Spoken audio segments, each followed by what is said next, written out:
Olá para todos os professores e alunos da EBD, Escola Bíblica Dominical. Mais uma lição para estar abençoando as nossas vidas, mais uma lição para nós estarmos aprofundando o conhecimento das Sagradas Escrituras. E a lição que nós vamos abordar hoje é a lição número 6, Mulheres que ajudam Jesus. Lição passada nós vimos como se deu a chamada dos discípulos, 12 homens. E hoje vamos ver a participação das mulheres no ministério de Jesus. Olá para todos os alunos e professores. Mais um dia juntos aqui para aprendermos mais a palavra do Senhor. Que nessa lição possamos contribuir para a sua aula. Amém? Vamos começar com os objetivos específicos dessa aula, que vai nos falar sobre analisar a participação das mulheres no judaísmo e no ministério de Jesus. Como deu essa participação? Como é que as mulheres contribuíram? De que forma Jesus convidou, chamou? Como que as mulheres interagiu no ministério de Jesus? Qual foi a participação delas primordial nesse ministério? Mostrar a disposição de Isabel e Maria em obedecer a Deus. Duas mulheres que teve um papel importantíssimo na história. Tanto Maria como Isabel receberam a notícia de que iam ser mãe e obedeceram uma chamada, uma vocação. Foram mulheres obedientes ao seu chamado, mulheres que estavam no ministério de Jesus. Dissertar acerca da disposição das mulheres em servir a Jesus. Como as mulheres eram dispostas e disponíveis. No longo da história do ministério de Jesus, da igreja, nós vemos como a mulher ela se disponibiliza a estar fazendo a obra de uma forma maravilhosa. E não foi diferente do ministério de Jesus. Também no ministério de Jesus, elas estavam dispostas até morrer por amor à obra, por cumprir a sua chamada no ministério de Jesus. Ressaltar a generosidade das mulheres em ofertar a favor do ministério de Jesus.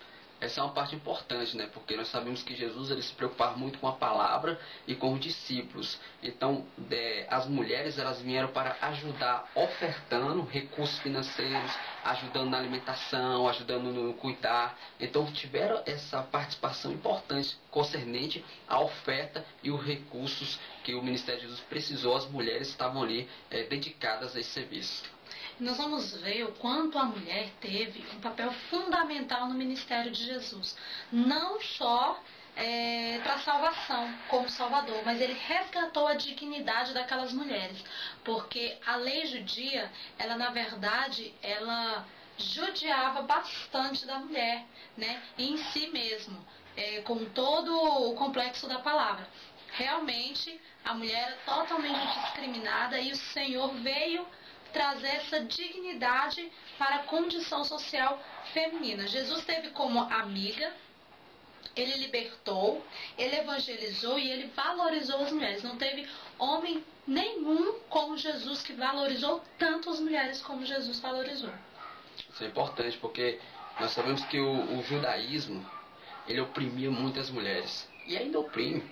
Em vários países do mundo, né? Que oprime, massacra, humilha, trata as mulheres como um verdadeiro lixo. E nós sabemos que diante da queda, a mulher ela só ganhou sua dignidade e foi dignificada no nascimento de Jesus. Jesus escolheu uma mulher, Maria, e ele dignificou as mulheres, né? Tirando aquele peso que tinha da queda lá em Gênesis 3,15, quando nós temos aquela promessa. Então Jesus valorizou, respeitou e chamou as mulheres para participar do seu ministério. Quando o judaísmo fazia o quê? Oprimia, discriminava, rejeitava, humilhava. Jesus acolheu e abraçou as mulheres de uma forma maravilhosa. A religião judaica ela tinha essa característica, né? A mulher ela não tinha voz, ela não tinha vez. Então, a religião judaica em si tinha essa característica, mas não era só ela. Nós vamos destacar também que houveram outras, e ainda existe até hoje. Impressionante é que ainda existe. A gente vive num país totalmente liberto disso, né? O país que nós temos liberdade de expressão, que a mulher tem vez, nós temos uma presidente mulher. Então, assim, quando a gente vê esse outro lado, esse outro mundo, a gente fica espantado, porque ainda existe mulheres oprimidas nos dias de hoje, no século XXI, ainda existe mulheres sendo oprimidas. E como o judaísmo tratava as mulheres? Vamos fazer aqui algumas referências à forma como o judaísmo, as mulheres dentro do judaísmo? Como é que os homens viam? Qual era a visão? Um panorama geral de como a mulher era tratada no judaísmo no tempo de Jesus, antes e depois, né? Quando Jesus estava ali ministrando a sua palavra, Jesus estava chamando seus discípulos, como é que as mulheres eram tratadas? Por exemplo, as mulheres depois do casamento eram propriedades do marido. Ele governava como o Senhor absoluto. Sem autonomia não era nem contada entre os habitantes. Se estéril, era relegada ou substituída pela escrava. Entre os judeus, de modo geral, as mulheres eram vistas como inferiores aos homens. A participação das mulheres, irmãos, era passiva somente à procriação. O historiador José relata que as mulheres podiam dar graças desde que houvesse um homem presente e que não valorizassem mais do que dois, e que 100 mulheres não valeriam mais do que 2 homens. Elas ainda participavam, irmãos, e conviviam com a poligamia e sem reclamar. O homem podia ter mais de 4 mulheres e elas tinham que aceitar essa vida, essa humilhação dos maridos, não podia falar um mar. A mulher não podia ler as escrituras na sinagoga, mas um escravo não podia, homem. No tempo de Jesus, a situação da mulher era desprezível e não foi muito diferente das épocas anteriores. Certos rabinos desconfiavam até que a mulher tivesse alma. A mulher era marginalizada pelo fato de ser mulher. Ela só estava sujeita aos mandamentos da lei. Certo rabino escreveu a Deus: eu te agradeço porque não nasci escravo, nem gentil, nem mulher. Enquanto isso, Jesus ouvia as mulheres. A esposa e as filhas do judeu tinham que lavar o rosto e os pés do seu pai. Se a mulher perdesse seu tempo na rua falando com outras pessoas, ou mesmo se ficasse na porta de sua casa, podia o marido repudiá-la sem qualquer compensação econômica. O homem, na época de Jesus, podia ter várias mulheres, ou concubinas, ou escravas. As leis não protegiam em nada a mulher, ao contrário, as faziam dependerem das leis e estas escravizavam, era mal acolhida, apenas objeto de propriedade do homem. A noiva que tivesse relações sexual com outro homem era considerada como adúltera, podendo ser castigada com a morte e pedradas, se fosse casada. O castigo era de estrangulamento. Para o homem, não tinha castigo se fosse pego em adultério. Podiam ser vendidas, não eram herdeiras vendidas por dinheiro ou contrato. Só podiam mostrar o rosto em público, velado, coberto com 2 véus, que não se pudesse distinguir os traços de seu rosto. A mulher não podia votar, não participava da vida pública. A mulher judaica no tempo de Jesus era em tudo considerada inferior ao homem. Se ela saísse em público sem o rosto coberto, sem o véu, ela ofendia os bons costumes. Por isso o marido tinha o direito, dever religioso, de expulsá-la de casa, divorciar-se dela, sem estar obrigada a pagar-lhe o valor do contrato, né, que naquela época tinha muito contrato no matrimônio. Ela saía sem nada do relacionamento. A mulher judaica não tinha direito ao culto religioso, tanto no templo como na sinagoga. A mulher não participava, ficava atrás dos homens ou em lugares separados em segundo plano, isto é, em lugares inferiores e secundários. Olha o quanto que a mulher, irmãos, era desvalorizada. Olha o quanto que as mulheres eram desprezíveis, eram humilhadas, eram envergonhadas. E Jesus vem então e abraça e acolhe essas mulheres, dando valor, dando a dignidade que toda mulher merece. E nós vamos fazer agora um panorama, irmãos, do tempo vindo para cá. Como foi as mulheres em diversas religiões, dando alguns exemplos de algumas religiões, como que a mulher era tratada. Por exemplo, no catolicismo medieval, no contexto dos católicos romanos, por exemplo, as mulheres possuíam atribuições religiosas bastante limitadas. As mulheres estavam excluídas por uma série de razões. Uma delas é que a lei considerava uma mulher, no período menstrual, cerimonialmente impura para o culto. Então, dentro do catolicismo medieval, as mulheres não participavam das cerimônias religiosas, por ser considerada impura. Mulheres na Reforma. No contexto evangélico ou protestante, no que se refere ao papel das mulheres, os debates têm se restringido à participação ou não das mesmas. No Ministério Pastoral, a questão gira em torno da ordenação ou não de mulheres para o exercício pastoral ou para a função de liderança. Os anabatistas tratavam as mulheres com uma posição melhor um pouco, sobre a participação delas na liturgia do culto. Era muito mais maleável, tratável com as mulheres do que o catolicismo, do que os reformadores. O posicionamento dos anabatistas fez com que as mulheres tivessem muito mais espaço entre eles. Os batistas permitiam a participação ativa em suas liturgias. O metodismo e as mulheres com o objetivo metodista, com o movimento metodista, fundado por John Wesley, que as mulheres vão receber a visibilidade que ainda não possuíam. Tanto na Inglaterra como nos Estados Unidos, ele cria que Deus havia chamado a todos para a sublime missão de pregar o Evangelho. Assim, leigos e mulheres tiveram participação ativa no seu movimento. Com o movimento, irmãos, do reavivamento, aquele lá na rua Azusa, né, com o pentecostalismo, as mulheres vêm ganhando uma atribuição, uma participação especial no culto. Nós temos uma famosa, né, foi a Sarah Osborne, que desenvolveu um ministério público de pregação. Mas mesmo assim, mesmo no século XX, as mulheres ainda tinham uma participação muito pequena. Apesar do movimento elas começarem a ter uma expressão maior, ainda assim as mulheres eram limitadas diante dos movimentos pentecostal, diante do movimento da reforma. E ainda existe o movimento feminista. No contexto secular, o movimento feminista surge com a bandeira que promete acabar com toda e qualquer discriminação que existe contra a mulher. Até porque as mulheres são muito discriminadas. No mundo afora, nós percebemos que em muitos países a mulher sofre na pele as marcas da crueldade dos homens. Muitas são violentadas, ainda jovens, crianças, muitas são vendidas como prostitutas, muitos têm os seus corpos deformados, cortados. Muitas mulheres apanham, sofrem por homens violentos e sanguinários. Nós temos vários países como a China, como o Nepal, como o Afeganistão, Irã, Turquia, Iraque, que tratam as mulheres como bichos, como lixo. E nós vemos isso diante dos estudos que nós fizemos durante essa semana, como a mulher ela sofre e como Jesus dignificou e tratou a mulher de uma forma diferente que todos os outros homens tratam. A mulher tem que ser respeitada e tem que ter o seu espaço dentro do ministério, né? Jesus mostrou isso quando trouxe as mulheres para o seu ministério. Isso nós vemos aqui no tópico 1, onde Jesus fala sobre o judaísmo e as mulheres, a presença feminina no ministério de Jesus.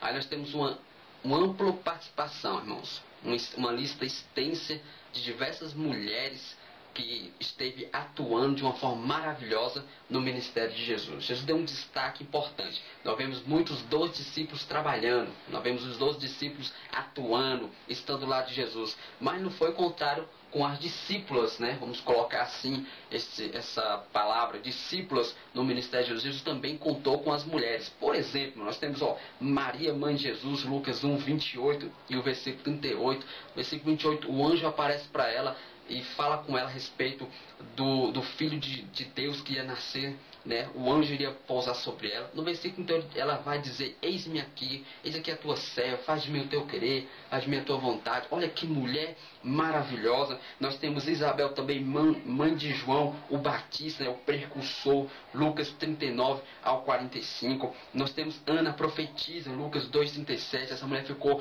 84 anos dentro do templo, irmãos, orando e jejuando. Ela foi casada durante 7 anos, o marido dela faleceu e essa viúva foi para onde? Para dentro do templo orar, né? Aqui fala profetiza, não sabe se ela estava profetizando realmente, né? Esse fato ele é oculto, mas de certa forma ela ali estava orando e Deus vinha revelando para ela. A viúva de Naim, irmão, nós temos ali Deus, Jesus tendo compaixão, Jesus tendo amor pela viúva, quando todos ali não tinha esse amor por ela, estavam ali chorando, né, poucos abraçando, mas Jesus foi ali e mostrou amor para aquela mulher, a viúva de Naim, Lucas 7, do 11 ao 17, a pecadora na casa de Simão, Lucas 7, 36 ao 50, quando aquela mulher entra, Simão chama ela de prostituta, Simão não beija o rosto de Jesus com os óculos, Simão não lava os pés, Simão não unge, mas essa mulher, irmãos, chegou se humilhando, se arrastando pelo chão e recebeu graça e recebeu salvação da parte de Deus. Jesus teve misericórdia dessa mulher. Marta e Maria de Betânia, que eram amigas de Jesus, ia à casa de Marta e Maria,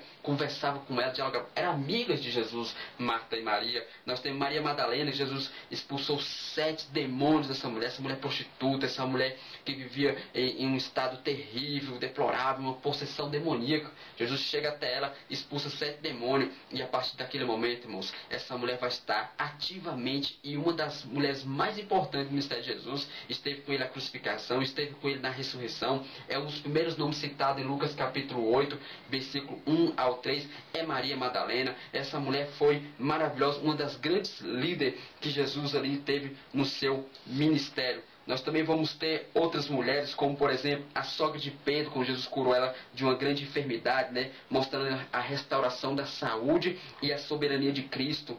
A mulher do fluxo de sangue, Lucas 8,40. A mulher encurvada, 18 anos, entra dentro do templo, ali Lucas 13, e Jesus impõe as mãos sobre ela e ela é curada de uma enfermidade. A mulher vivia oprimida durante 18 anos. Nós temos também Joana, mulher de Cusa, né, que significa, o significado da palavra Joana, o nome Joana, presente de Jave. Essa mulher, irmãos, ela é casada com o procurador de Herodes, o Antibas, e ajudava Jesus com as suas ofertas, com seus recursos financeiros. Nós temos por último aqui Susana, que significa lírio. Lucas 8, 1 a 3 vai falar o nome dessa mulher, que também teve uma participação muito ativa no ministério de Jesus. Então nós temos uma lista aqui de 12 nomes de 12 mulheres que se dispuseram a ser discípulos de Jesus, a ajudar no ministério de Jesus. É interessante destacar a mulher do fluxo de sangue, porque naquele momento ela estava sofrendo uma discriminação, pois ela estava há 12 anos com fluxo intenso, né, que é aquele período que as mulheres têm, o período da menstruação, só que para ela não durou 7 dias, 3 dias, estava durando 12 anos. E a mulher naquele tempo, quando ela estava nesse período, era excluída da cidade, ela era totalmente separada da cidade, ela vivia um tipo de albergue, um tipo de lugar que só ficavam essas mulheres. E nesse dia ela teve uma coragem extraordinária, porque somente dela ter entrado na cidade, ela já era digna de morte. E dela tocar então em alguém, então é que era digna mesmo. Aí mesmo que ela poderia ter sido morta, porque ela entrou no meio de uma multidão. Então em quantas pessoas ela não tocou? Porque em quem ela tocasse era considerado impuro, era considerado imundo. Então em quantas pessoas ela não tocou ali, né? Então, como ela estava no meio da multidão, ela enfrentou a multidão para tocar em Jesus, porque ela sabia que Jesus, aquele que passava ali, podia curar ela, podia tirar ela daquela situação deplorável. E a partir daquele momento que ela tocou em Jesus, a vida dela mudou completamente, tanto na sua saúde como na sua dignidade como mulher. Porque ali ela ganhou, né, de Jesus mesmo uma grande admiração por ter uma tamanha fé e crer que o Senhor podia curá-la, que seria o único, apesar dela ter gastado muito, né, por causa da doença. Mas ela cria que Jesus podia curá-la, né? Aqui, indo para o tópico 2, Jesus valorizou as mulheres. Causa admiração quando fazemos um contraste entre o tratamento dado às mulheres do Novo Testamento e aquelas que eram praticadas no judaísmo no tempo de Jesus. No judaísmo, no primeiro século, a mulher não participava da vida em público, como a gente já mencionou. Não era permitido aparecer em público descoberta, solamente visto os olhos. Ou seja, não dava para saber a fisionomia daquela mulher. Ninguém conhecia a fisionomia daquela mulher. Não tinha voz nem rosto. A mulher era um objeto pessoal do homem. Ela fazia parte do kit de objetos pessoais do homem naquele tempo. Então Jesus mostrou que a mulher era um ser especial para Deus e fez com que ela se sentisse assim. Não são poucas as passagens do Novo Testamento que dão destaque às mulheres, como nós já vimos várias mulheres que são destacadas no ministério de Jesus. Verdade, moço. E nós temos aqui no tópico 2, mulheres com disposição para obedecer. E logo a primeira mulher aqui que aparece no subtópico 1, no tópico 2, Maria. a mãe do Salvador. Nós sabemos, irmãos, que nós temos um paralelo entre a Igreja Católica e todas as demais igrejas. Nós sabemos que a Igreja Católica, ela dignifica Maria como Virgem, Imaculada, Conceição. E eles tratam Maria como sendo uma mulher santa, uma mulher que foi virgem todo o tempo, e também como uma de nossas intercessoras diante de Deus. Eles atribuem a ela uma adoração, eles atribuem a ela uma honra, uma glória, até muitas das vezes maior do que o próprio Salvador. E nós sabemos que esse paralelo é entre o catolicismo e o protestantismo. O catolicismo diz, vamos adorar Maria. Nós sabemos que os livros apócrifos, logo depois no século II, dá essa qualidade para Maria. Mas o cânon sagrado não aceitou esse tipo de adoração. Então nós não aceitamos. Mas aí vem os anticatolicismos. São as pessoas que rejeitam completamente Maria. E então nós ficamos nesse paralelo. Uns adoram e o outro rejeita. E qual a forma correta? Nós vemos aqui que Maria é a mãe do Salvador. Foi uma mulher obediente. Foi uma mulher bem-aventurada. Foi uma mulher separada. Ela foi agraciada, né? Agraciada. Foi agraciada. Escolhida. Merece nosso respeito. O intercessor entre Deus e os homens, o que intercede, é Jesus Cristo. Então, irmãos, dentro desse paralelo, né, entre o catolicismo, que adora Maria, e o protestantismo, que recusa a adorar Maria, né, porque nós sabemos que é um ser humano como qualquer outro, criado por Deus. Então nós vemos que o nosso ponto é esse da palavra do Senhor, que diz que ela foi bem-aventurada, diz que ela foi agraciada, merece nosso respeito, merece nossa admiração, como uma mulher escolhida por Deus, né? Nós temos um versículo chave que diz, eis aqui a serva, olha, serva do Senhor, cumpra-se em mim segundo a tua palavra. Então Maria merece nosso respeito como uma mulher escolhida por Deus para dignificar as mulheres pela queda da mulher lá no Jardim do Éden. A mulher levou nas suas costas por muito tempo a marca da pecadora, a marca da mulher que comeu do fruto ali e trouxe o pecado. Mas quando Jesus escolheu Maria e a dignifica as mulheres assim, então Maria merece realmente ser respeitada. A gente não pode se curvar diante dela, até porque a palavra do Senhor diz que nossos joelhos vão se dobrar somente diante do Senhor Jesus. Então, nós não nos curvamos, nós não a adoramos, mas nós a respeitamos muito, porque foi uma pessoa agraciada, uma mulher escolhida para uma grande missão, porque se não fosse ela escolhida, não haveria essa missão cumprida. Não haveria, esse projeto não teria sido desenvolvido. Mas como ela foi escolhida, então nós temos que respeitar muito ela, até porque ela sofreu, a perda de um filho, porque Jesus, Deus, ou não, for homem ou não, ele era filho dela. Saiu de dentro de suas entranhas. Então ali foi uma tristeza muito grande ter que entregar o seu filho para a humanidade, crucificar, Então nós vamos para o subtópico 2, que vai nos falar sobre outra mulher também, que teve um grande destaque, que foi a Isabel, a mãe do precursor, a mãe de João Batista. Isabel, ela esposa de Zacarias, ela aparece escolhida para ser mãe de João Batista, e ela Isabel ficou cheia do Espírito Santo, uma mulher cheia do Espírito Santo. Isabel foi uma mulher obediente e sua obediência foi recompensada.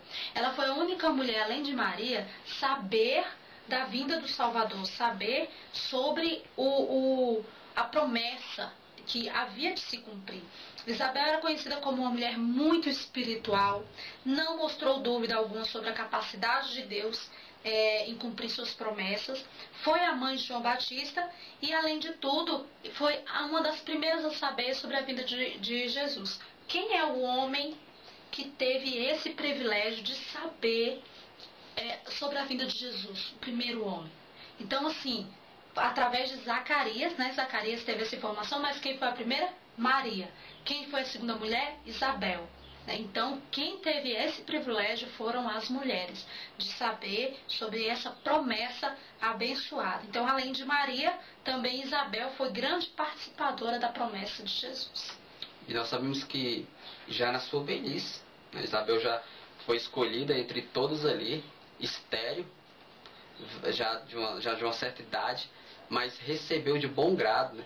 Talvez já tinha até perdido a esperança de ser mãe, mas Deus escolheu ela entre tantas mulheres para ser a mãe do precursor, aquele que ia falar sobre e preparar o caminho de Jesus Cristo.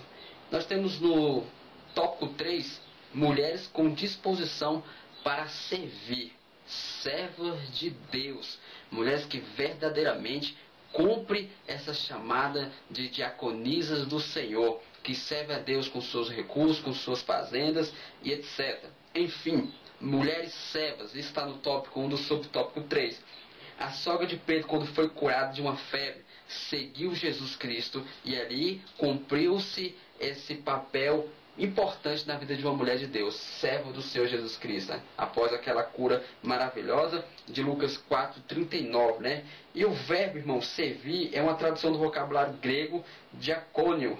As mulheres aparecem com frequência nesse evangelho de Lucas, servindo ao mestre, auxiliando o mestre, ajudando o mestre nas suas tarefas, ajudando o mestre ali com seus recursos financeiros, contribuindo para que o reino de Deus fosse pregado. Até porque também Jesus não tinha tempo para ficar fazendo tudo, então tinha pessoas que auxiliavam ele. O objetivo primordial de Jesus foi o quê? Pregar, instruir, preparar os discípulos. E quem estava por trás ajudando? Quem estava por trás servindo? As mulheres. Como, por exemplo, Maria Madalena, que se destaca das mulheres, irmãos, como uma grande líder, né? Esteve na crucificação de Jesus. Várias mulheres esteve ali, né? Observa Jesus sendo crucificado, está em Mateus 27. 55, 56, ela também, essas mulheres, irmão, viu Jesus sendo colocado ali no sepulcro, ela está em Mateus 27, 31, elas viu também Jesus ressuscitando, no domingo de manhã elas prepararam um óleo, foi até o sepulcro, chegando lá, Jesus já não estava mais lá, tinha 2 homens, um anjo de cada lado, e o anjo fala com aquelas mulheres, Maria Madalena, Joana, e avisa para elas que o Jesus já não está mais ali, e Jesus então dá essa notícia para elas, e elas correm para dar notícia para os discípulos, porque, irmão, foram servas obedientes, serviu a Jesus com a sua vida, e é isso que nós estamos precisando hoje, mais servos e servas de Deus, mais mulheres trabalhadoras, mais homens trabalhadores, servos, e menos pessoas querendo ser mestre, querendo ser servido, né? E mais pessoas para servir. Nós também temos aqui no nosso segundo tópico, mulheres abnegadas. Nós vamos ver que no Evangelho de Lucas revela que Jesus teve um ministério de ajuda muito amplo dessas mulheres abnegadas, né? Jesus, ele foi ungido por uma mulher tida como pecadora na casa de Simão, um dos fariseus. Essa mulher, visivelmente emocionada, usou um unguento que levou em um vaso de alabastro para ungir Jesus. Nós não podemos confundir com um fato semelhante lá em João capítulo 12, do 1 ao 8, que fala sobre Maria de Betânia, também que ungiu os pés de Jesus. E nesse caso ela sofreu muitas críticas de Judas, porque era um unguento muito caro, poderia ter sido beneficiado com o valor daquele unguento, porém ela não se importou com esse tipo de valor, ela se importou com outro valor, ou seja, ela tinha algo muito mais valioso para ganhar, que era o perdão, do que o dinheiro que aquele unguento custava, né? Então, muitas das vezes, vamos sofrer críticas por escolher servir Jesus. Nós vamos sofrer críticas, e muitas, não são poucas. Quando a gente escolhe o caminho, quando a gente escolhe servir Jesus, quando a gente escolhe fazer a vontade de Deus, nós vamos sofrer críticas, e não são poucas, porque o inimigo, ele cria outras estratégias, outra saída para aquilo que a gente está fazendo. Poxa, poderia estar usando isso para outra coisa, poderia estar usando isso para aquilo, não.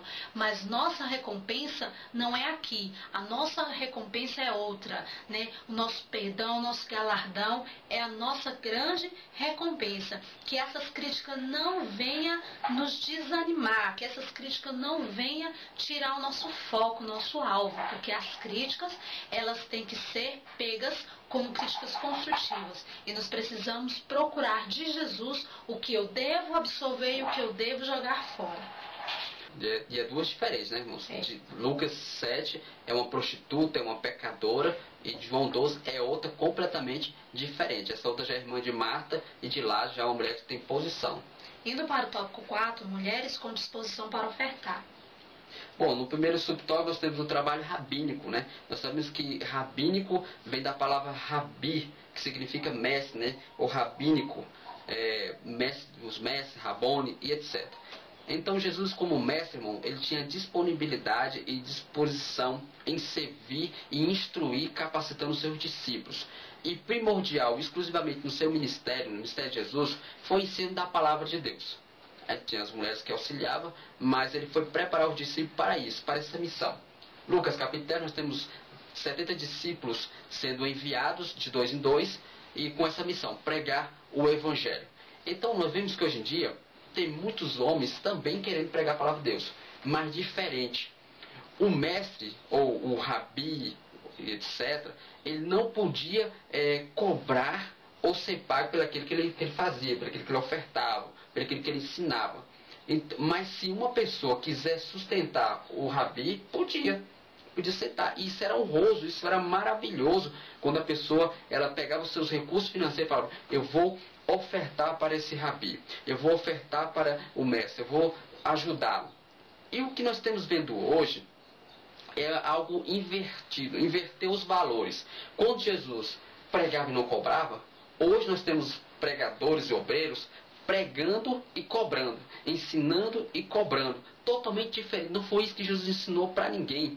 Jesus nunca disse que você tem que pregar por 50 mil, por 20 mil, por 10 mil. Ele disse de graça dar, de graça receber. Você nunca viu Jesus ensinando nenhuma pessoa ali e cobrando deles, falando, tem quantos mil aqui? 20 mil? Então passa aí, eu quero 10 reais de cada, eu quero 20 reais de cada. Você não vê isso.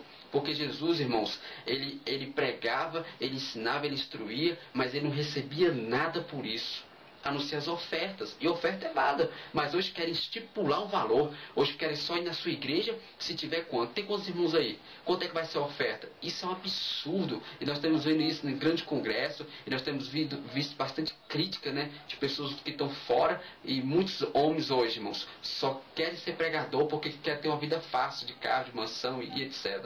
E isso não é o ensinamento de Jesus. Infelizmente, né, o ensinamento de Jesus passou e está sendo corrompido por homens avarentos, preguiçosos, que querem pregar e viver da palavra. E é claro que a oferta é algo que é ofertado, é algo que é dado, que é oferecido, né? Não é algo que é imposto. Quando você escolhe ser pregador do Senhor, ser mestre, ser ensinador, nós sabemos que naquele tempo, quando existia um mestre, um pregador, os discípulos mesmo, os próprios discípulos, eles tinham o que? Era oferta. Eles tinham, nós vemos exemplo mesmo, o profeta Eliseu.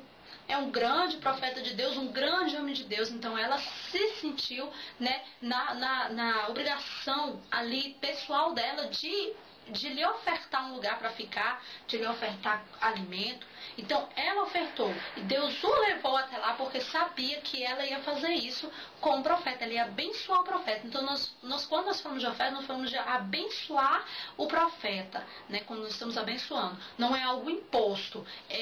Vou pregar numa igreja? Não estou dizendo que eu cobro tanto. Não cobro nada. Mas está vindo a oferta? Amém, meu irmão. A palavra diz que o obreiro é digno do seu salário. É essa oferta que nós falamos, é dessa oferta que nós mencionamos. E Jesus instruiu, foi muito bem lembrado, né? Digno é o obreiro do seu salário. E quando Jesus disse isso, ele falou, não leva alforja, não leva sacola, não leva bolsa. Não leva ouro, né? Nada. E quando você chegar numa casa, você fica ali. O que colocar na mesa, você come. Se não colocar, não colocou. E hoje não, hoje as pessoas para vir na igreja, elas perguntam, vai ter o hotel 5 estrelas, vai ter o carro, vai ter isso? Infelizmente, irmãos, esse não foi o ensinamento de Jesus para nossas vidas. E nós temos que voltar novamente para o primeiro amor e aceitar que a missão do crente é pregar e ensinar. Irmãos, entendam, não estamos generalizando. Estamos falando de pessoas ou de alguns poucos ou muitos que fazem isso, infelizmente, usando o evangelho para o seu próprio benefício. Não estamos generalizando. Estamos simplesmente citando exemplos que realmente existem e vocês sabem que existem. A oferta é válida, desde que não estipula um preço, né? Seria que o pregador hoje quer 50% adiantado. 20 mil, ele quer 10 mil na conta dele. Isso é absurdo. Não é isso, que nós estamos querendo colocar aqui em observação. Não é dizer é errado ofertar. Não é errado ofertar. Todo obreiro, ele pode sim receber uma oferta. O errado é o quê? Estipular um valor, um preço. E eu só prego por aquele preço, menos eu não prego. Então é complicado. No subtópico 2, nós vamos ver o apoio feminino. Na cultura judaica, a participação das mulheres na vida pública era bem limitada, ou seja, elas não podiam ensinar e elas não podiam estudar. Elas não podiam entrar nos templos para aprender a palavra de Deus, porém, isso não impediam elas, né, de aprenderem. Porque o Senhor mesmo, ele ensinava fora do templo. Ele não ensinava dentro do templo. A maioria das vezes ele ensinava fora do templo. Embaixo de árvores, em campos abertos. Então ele ensinava fora do templo. Isso não impediam elas de servir ao Senhor.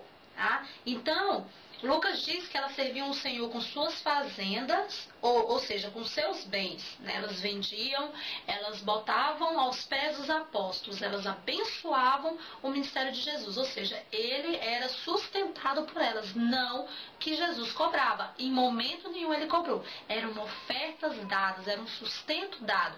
Quando o Senhor te escolhe para ser profeta, quando o Senhor te escolhe para ser pregador da palavra itinerante, o Senhor vai te sustentar, não te preocupes.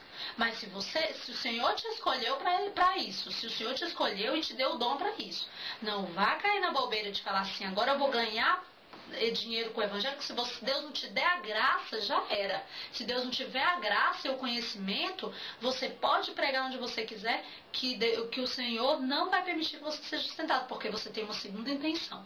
Então, se você está na graça do Senhor, se o Senhor te deu o dom, o Senhor te abençoou, vai tranquilo, que o Senhor vai te sustentar. Fome você não vai passar. E nos dias de hoje não é diferente. Nós vemos que as mulheres que abençoaram o ministério de Jesus naquele tempo, não mudou, só vem crescendo. Nós vemos nas igrejas que atualmente, né, as mulheres têm desempenhado um papel muito importante no ministério. Nós vemos que nas orações, não excluindo os homens, mas nós vemos, isso é visível, nas orações a maioria é mulher. Nos evangelismos, a maioria é mulher. Nas visitas, a maioria é mulher. Então, na obra do Senhor, as mulheres estão atuando com muita força, porque a mulher ela ganhou seu espaço com uma velocidade impressionante. E isso no nosso tempo, nosso país, irmãos. Eu não estou falando de todos os lugares. Até porque ainda existem países que as mulheres ainda são escravizadas, principalmente nessa parte ocidental e oriental, nós vemos que as mulheres ainda são escravizadas. Se vocês pararem para pesquisar sobre as mulheres que ainda vivem em escravidão, vocês vão ficar horrorizados. Mas o nosso país é abençoado. O nosso país, as mulheres, elas evoluíram muito, criaram muito espaço, né, no meio econômico, social, religioso. Então ela conquistou um espaço muito grande. E a mulher em si, ela trabalha para o Senhor com muita paciência. É uma mulher que trabalha, mexe com as coisas de Deus, dando muito valor, né? Não despreza a obra de Deus, não despreza as coisas de Deus. Então a mulher ela é muito sucinta em relação a isso, muito detalhista, e a mulher ela vem crescendo cada dia mais. Vemos aí mulheres sendo pastoras, mulheres sendo evangelistas até, mulheres missionárias, mulheres de todo jeito que vocês pensarem, missionárias, pastoras, né, diaconisas. Então estão crescendo. Cuidado, homens estão ficando para trás, viu? As mulheres estão crescendo, se vocês não se levantar, vão ficar para trás mesmo, tá? Então a mulher ela tem conquistado seu espaço e o Senhor, ele tem se agradado disso, até porque até hoje ele valoriza as mulheres, até porque elas trabalham muito bem na obra do Senhor. Verdade, Jesus foi o homem que mais valorizou as mulheres, irmãos.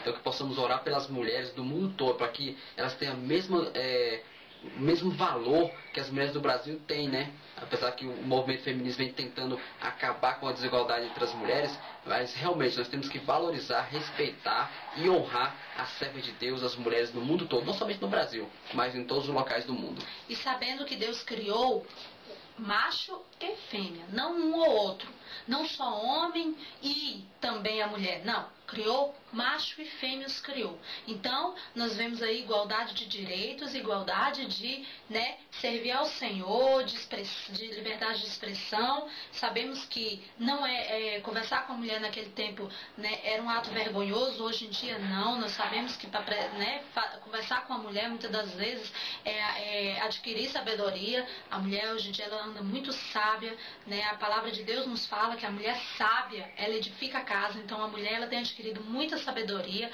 na presença de Deus. Mas Jesus conversou, ensinou, curou, libertou e valorizou as mulheres como homem algum jamais fez. Lucas nos mostra que as mulheres tiveram uma participação expressiva na implantação do reino de Deus. Graças a Deus pelo trabalho das mulheres na seara do Senhor. Amém? Então, meus irmãos, fiquem com essa palavra maravilhosa. Esperamos que tenha alcançado o coração de vocês, que esperamos também que tenha ajudado no subsídio teológico de vocês. Meus irmãos, Gálatas 3:28 fala que homem e mulher, os dois diante de Deus, têm a mesma dignificação. São dignos os dois, no mesmo patamar diante de Deus. Deus abençoe a todos. E que essa aula possa ter sido bem produtiva para o seu aprendizado, para que você possa dar sua aula domingo que vem com muita graça. Deus abençoe a todos. Um forte abraço. Até a próxima lição. Um forte abraço e até a próxima. Que Deus abençoe.